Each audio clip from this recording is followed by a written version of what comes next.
સુરત મહાનગરપાલિકા દ્વારા આંતરરાષ્ટ્રીય મહિલા દિનની ઉજવણીને લઈ વિવિધ ક્ષેત્રે નામ મેળવનાર મહિલાઓનું સન્માન કરાયું હતું। સુરત મહાનગરપાલિકા દ્વારા આંતરરાષ્ટ્રીય મહિલા દિન એટલે કે 8મી માર્ચ પહેલા જ મહિલા દિનની ઉજવણી કરાઈ હતી। મહિલા દિનના ઉપલક્ષમાં સુરતના સેટેલાઇટ ખાતે આવેલ સાયન્સ સેન્ટર ઓડિટોરિયમમાં સુરત મનપા દ્વારા નારી જગતની જાગૃતિ, એકતા અને સંગઠન ભાવનાની જ્યોતિ પ્રબળ બને તે માટે વિવિધ ક્ષેત્રોમાં યોગદાન આપનાર મહિલાઓના સન્માન સમારોહનું આયોજન કરાયું હતું, જેમાં મોટી સંખ્યામાં વિવિધ ક્ષેત્રે નામના મેળવનાર મહિલાઓ હાજર રહી હતી, જેઓનું સન્માન કરવામાં આવ્યું હતું।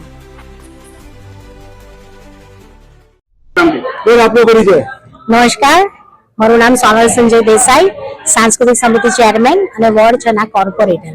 સોનલબેન, સંસ્કૃતિ સમિતિ દ્વારા કઈ જગ્યા પર શું કાર્યક્રમમાં ઉપસ્થિત છો, શું કાર્યક્રમ રાખવામાં આવ્યો? આજ રોજ સાયન્સ સેન્ટરમાં જેટલી પણ બહેનોએ પોતાના સાહસિક રીતે સમાજમાં આગળ પડીને કામો કર્યા છે તે સૌ બહેનોને આજે આમંત્રણ આપીને તેઓનું સન્માન કરવામાં આવ્યું છે, જેમાં કોર્પોરેટર, ચેરમેનશ્રીઓ, મીડિયાના બહેનો અને એવરેજ પર 70 વર્ષની ઉંમરે જે બેને સર કર્યું હતું તેમને અને 95 વર્ષના એક બેનને, એવી રીતે અમે ટોટલ 134 થી ઉપર બહેનોને આજે આમંત્રણ આપીને બોલાવ્યું અને સન્માન કર્યું અને મેયરશ્રીએ પણ ખૂબ સરસ લોકોને શુભકામના આપી અને એમણે કરેલા વિકાસના કામો, મહિલાઓએ કરેલા કામો લોકોને જણાવ્યા અને ખુશી વ્યક્ત કરી।